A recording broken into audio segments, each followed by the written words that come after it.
Right,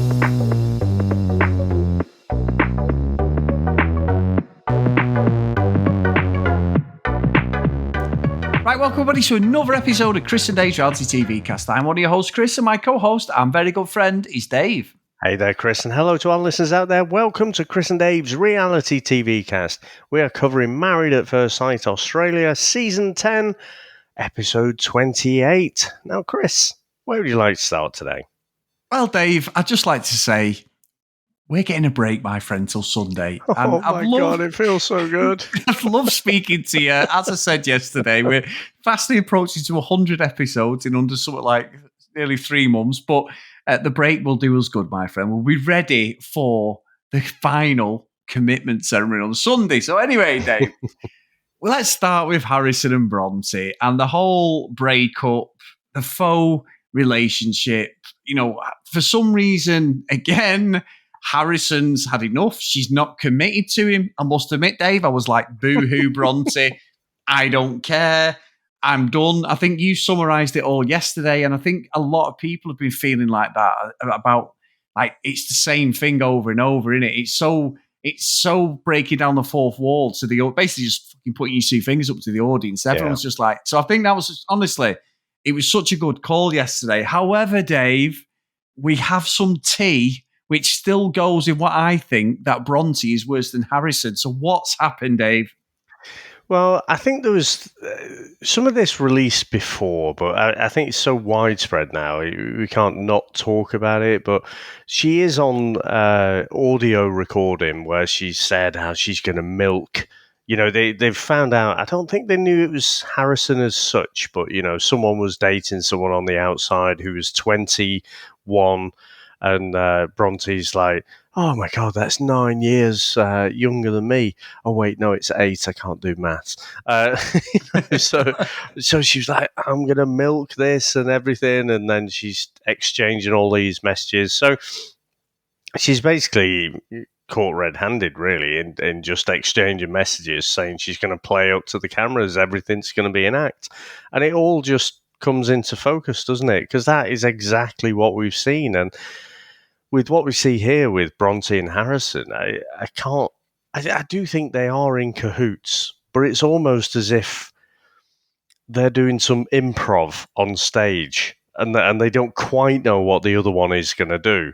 Because I think Harrison might have caught her off guard a little bit by suddenly going, oh, which version is it? You know, other people tell me this, you tell me this. And suddenly, like, you know, it's Harrison the victim again. So, again, this weird performance that the pair of them are up to, I just, yesterday I said I found it really boring. And so, to be honest, Bronte did a sulking thing and just, I'm not going to the dinner party. I was quite glad about it. And Chris, I've got a bit of a confession. I actually found Harrison a little bit funny tonight, just because, right? He is just taking the piss out of everyone. He's getting pelters from everyone, and he does not give a fuck. You know what? It sort of reminds me a little bit of you in some respects, where you just don't care at times. And yeah, I did find some of the things. I mean, we'll get on to Leighton and Melinda later, but just his little smirk and stuff, the fact that everyone else is so wound up, so tight, you know, and like, come on, they were almost insinuating, you know, he's buried bloody Bronte or something. You know, where is she? Where were you on the date of this? So you were the person who saw her last. I'm like, he's not fucking murdered her. There's a whole camera crew there. But yeah, I just, I'm kind of glad. I think we're coming to the end now, aren't we, of the Harrison and Bronte show. And like you say, in terms of the Instagram posts, which, you know, it's obviously the timing is a thing, isn't it? That these have been released more widely. But yeah, I'm pretty sure it's everything we said it was. It was, and you say, and what's happened here, what sort of plays into Bronte's game even more, because we've said, like, she's fucking delusional. I was saying it, me and Sam were watching the episode, and I said, it's not manipulation if she's fucking in on it, because we know she's in on it.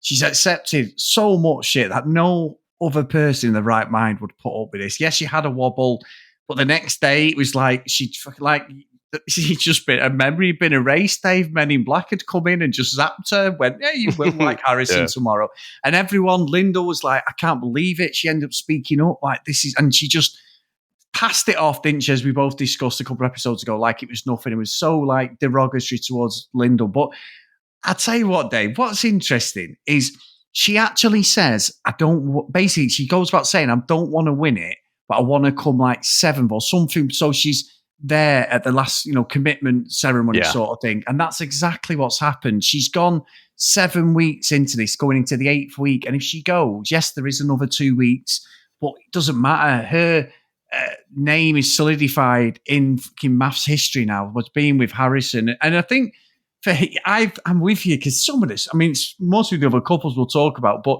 it's when they're all having a go at him. And like you said, I thought the same thing. It's like, it's not some fucking murder mystery thing, Cluedo, wherever you put Bronte's body. It was like, because what really pissed me off, Dave, I'll be honest, what really, really pissed me off was Evelyn, was because it was like from nowhere, she's like making this faux fucking, and I've written down, I put, this is just Evelyn's fucking thing again for more screen time. She's like, oh, it's made me feel so bad about the butt dial thing. And Rupert's there, fucking gormless Rupert.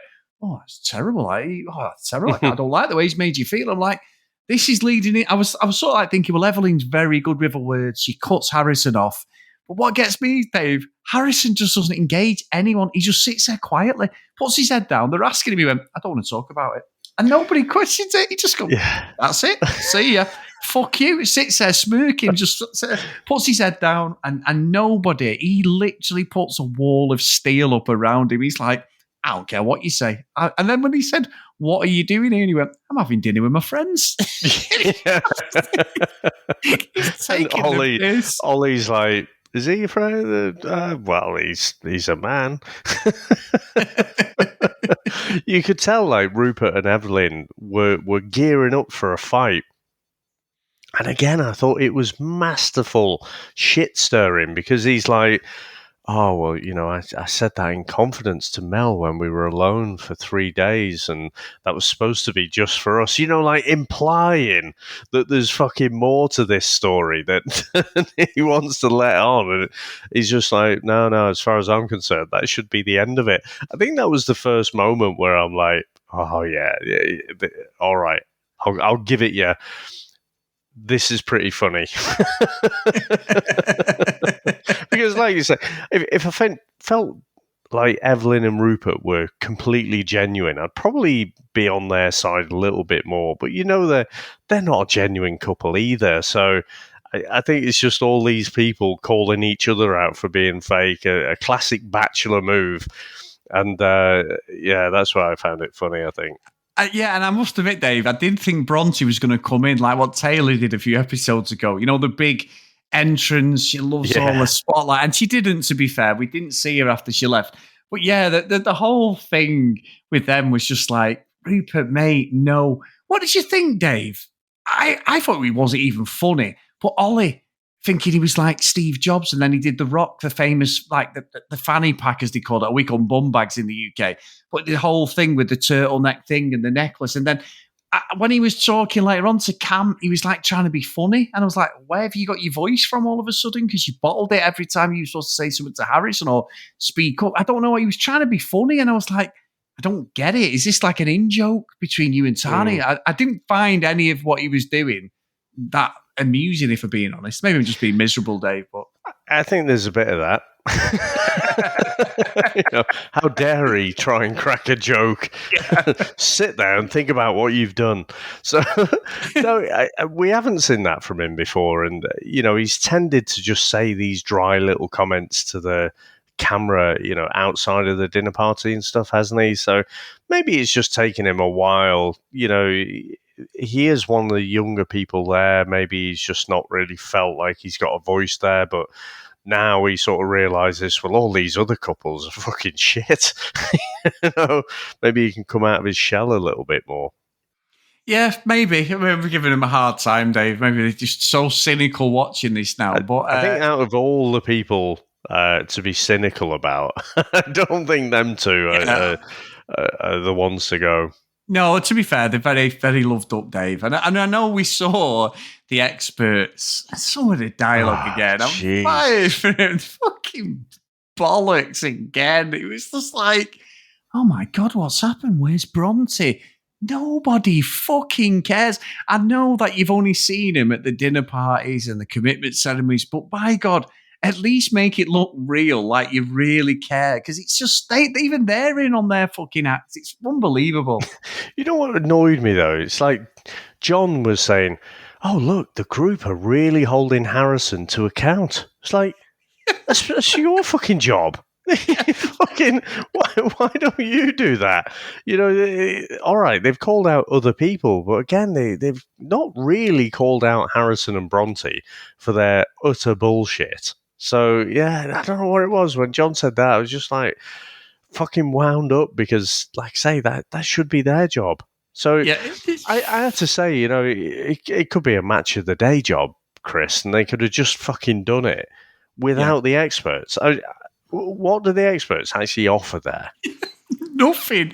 Nothing at all. And we said it on the last commitment ceremony and the dinner party was they clearly saw Harrison at his very fucking worst.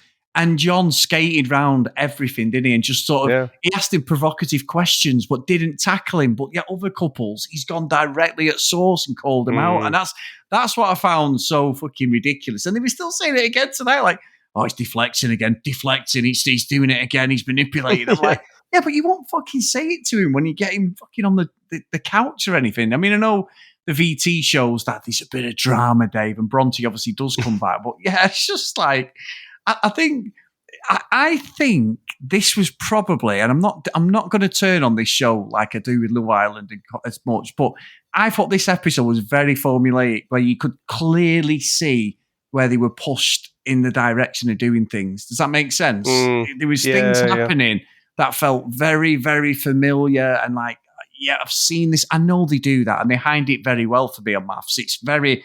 I think the reactions are very organic. You know what I mean? I believe a lot of the reactions, other than Bronte and Harrison, but of all the others, I believe there is a reaction there. With this tonight, it was just not off, but it just didn't feel that had the same energy as what we had, I think, over the last few weeks. I think this might possibly coincide with us finishing fucking Love Island, to be honest, and just breathing that almighty sigh of relief. But I don't know. I thought it was a good episode. I thought it was still solid. It just probably wasn't quite at the heights of some of the episodes we've seen before. But I think the commitment ceremony is going to be pretty explosive. I think there's going to be plenty stuff to come out there. But Chris, I think I know the answer, but what do you reckon to basically Cam only ever seems to find a fucking voice, like at a dinner party or a commitment ceremony? Like, he just can't disclose this major stuff. You know, it's basically like, I'm going to be away for 2 weeks. Oh, yeah, that's not a problem. I'll move to Darwin. Yeah, it was probably more like a year. I know. It was just like, I'd said it for a long time. He's a bellend. He's a complete fucking bellend. He doesn't want her at all. His dialogue, I mean, I've written a comment, it's probably not everything, but his fucking hair, Dave, that is fucking terrible. Fucking, I put it, fucking White Snake have asked for the fucking hair back. The fucking Wonder stuff. I think it's more like that. It's the 90s or late 80s, early 90s shaved under it's ridiculous. Situation, isn't it? It's a terrible fucking Barnett, that, Dave. I'm sorry, it is. I know, we're older now and that, but fucking hell. His dialogue is terrible. He speaks down to Lyndall, doesn't he? Like you said, everything, and it's when he said, well, I've not told her the truth. Oh, because that's really going to help when you go to a dinner party and you're going to obviously reveal this. Could be 6 months to a year. I've got no phone service. It could be 900 miles away from it. So basically what you're saying is, don't speak to me ever again. And Lyndall's just sat there. If I was Lyndall, she should have just got up and gone, it's finished, innit? Because he's putting every barrier, and then the fucking expert's going, everything's just his way. all the time. No, he's a fucking blagger. And we saw with Taylor, he didn't want to fucking hug Lyndall, but Taylor, who apparently doesn't even know, runs off with one of her fake fucking tantrums. And he's like, oh, come here. Let's have a fucking 10-second hug. I'll fucking console you. He's a liar, Dave, in my eyes. He's a blagger. And he doesn't like Lyndall. And when Sam was watching, Sam said to me, she said, she thinks it's from the minute he said, she told him she has cystic fibrosis. And I don't think he can get past her illness. Thinking, potentially maybe he's protecting himself. I don't know. But emotionally, he is just way off. And Alessandra even said, he was coming in here to break free of the fact that he's always isolated. He wants to find love. And then when he said, I would do it if I was in love. And I'm like, that was so bad, wasn't it? I mean, sorry, I know I've waffled on a bit there, but what did you think of that whole thing? I think that was whatever the opposite of the money shot was, the terrible moment, the mic drop moment when he said, I would give up this lifestyle for the right person, the person I'm in love with. I was just like, oh, you fucking bastard. I think the thing that winds me up, if he doesn't like her that much, just have some sort of dialogue. But actually, this is where Ollie, I think, did call it out for once, not just have a crafty word with the VT there. And he said, it seems like you guys don't discuss major things until you get on the couch. Yeah. And he's right. I mean, for whatever reason, so we know about Lyndall. So she's been holding back from relationships because she doesn't want to get invested. She didn't think she had that long to live. He hasn't, because, I don't know, he's a muppet. So maybe they're both just not really that experienced with having these sort of talks, but they're pretty fucking important things, aren't they? And it just seems like he's just putting up these blockers in the way, making up this shit. Chris, he's a fucking carpenter, isn't he? Yeah, he is. Yeah, same as Harrison. Yeah. I mean, Chris, I cannot think of another place on the planet where a carpenter could get another job other than being isolated in the middle of the bush. You get a job fucking anywhere. It's ridiculous, isn't it? It's not a fucking such a specialised job that you got to go to the fucking North Pole for it. So it's just ridiculous. And he's just making up excuses. Grow a fucking backbone. Have the conversation. He's just trying to remain the nice guy, but he just comes across like a dick who can't face up to it. Yeah, and the question I had, exactly what you were saying, is, one, why go on a reality TV show? If you're that isolated, how have you found out about the fucking show anyway? If you've never heard of maths, there's obviously bullshit there. He wants to be famous. Everything about him is fake. He's carried it on, and like you say, he's trying to sort of, like, he doesn't speak to Lyndall direct, does he? Because if he feels like this, and I'll say Lyndall should get up, why don't he just say no? The last fucking commitment ceremony, they were both like they were fucking Love's Young Dream again, and we were both like, this is not the end of this. They were like, oh yeah. Stay, great. Oh, having a great time. So he's sort of thinking, well, are these two just stringing us all along? I think they are. I think maybe they've had that discussion. We're calling other ones out because they're so obvious, but maybe it's that, because Lyndall sits there and doesn't say anything. You can clearly see she's upset, and it's like, have some respect. You go, or Cam actually have a conscience, because what you've got to think of, Dave, potentially they might have 4 to 5 weeks a year together. And you think Cam's fucking mum, who is an absolute pain in the arse, is going to allow that? And she's not seen his son for fucking 11 months. Not a chance, Dave. Not a chance. So she's going to be fucking right in the middle of that fucking double bed, Dave, fucking cuddling his son, going, no, I've not seen him. Get out. Get out, Lyndall. I went down a sinister route there, Dave. Bad boy, Bobby. I didn't mean it like that, but do you know what I mean? Like, his mum was demanding. It's a bad one, that, right? Go on. Yeah, I don't know. I mean, he wants to paint a picture where Lyndall makes the decision, where she goes, yeah, this isn't going to work, is it? And she just seems a little bit broken with it all. She's trying to process it. Whereas, again, maybe if she'd had a few other relationships that had fallen by the wayside, she'd have already called it at this point. She'd recognise the signs that it's like, look, you're just putting up all these barriers. You're clearly not fucking into this. So, let's call it a day. I say that like they're all in for the right reasons, of course, Chris. We know a lot of them aren't. But, I am more believing of kind of Lyndall's backstory, and the fact that she is in here to find someone. Maybe that's just me being naive. But, he'll be, chasing down Taylor, I imagine, or someone else, or just probably enjoying. Mind you, if he's in the middle of the fucking bush, no text messages, no nothing, he's not going to be able to take advantage of the fame, is he? No, he's not. And I think as well, though, Dave, like, we're getting to the end now. They've all gone in. And it's clear that we're not going to have, other than Tani and Ollie, we're not going to have any sustainable relationships, are we really? No. all the others have got problems that are not going to last after the show. I'd be amazed. I mean, we talk about like one of the end of the episodes, Melinda and Leighton, and obviously we talked about Harrison saying, well, we had a chat and there was things said there that we said we'd never bring to the table, and fucking Leighton's head moved like the fucking exorcist. Wobble. It went, and he just fucking flipped, didn't he?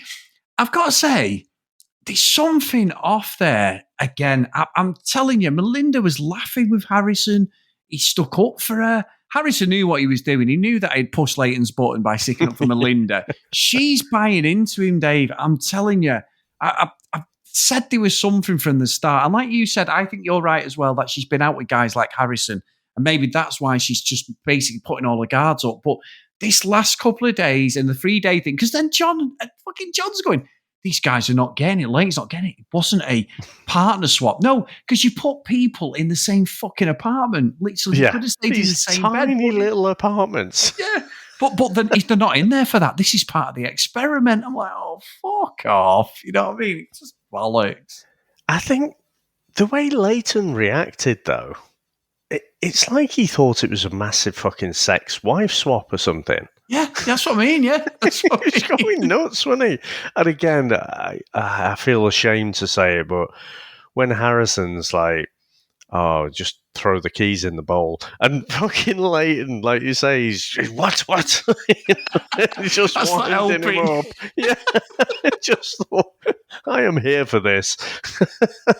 But, I think Leighton and Mel, they just don't listen to each other. I think they've both got half a point, but they're only saying things about themselves and how they feel. They're not actually listening to the other person. So I think we were on opposite sides yesterday. I think I was more empathizing yesterday with Leighton, but now I'm more in the middle. I'm just like, the pair of you don't actually fucking listen to each other. So, you need to... There's something about their personalities where they're just going to constantly butt heads. Yeah. And I think, Melinda, she seems a good one at like rewriting history as well. Like, oh, well, I was trying to tell you, but you were just barging out. It's like, no, we actually saw it. We saw it happen. It was not how you've just described it then. But it hadn't occurred to me quite how much Leighton thought it was a sex party. It's like, I am not going off and sleeping with another person's wife. It's like, no, mate, that's not what the challenge is.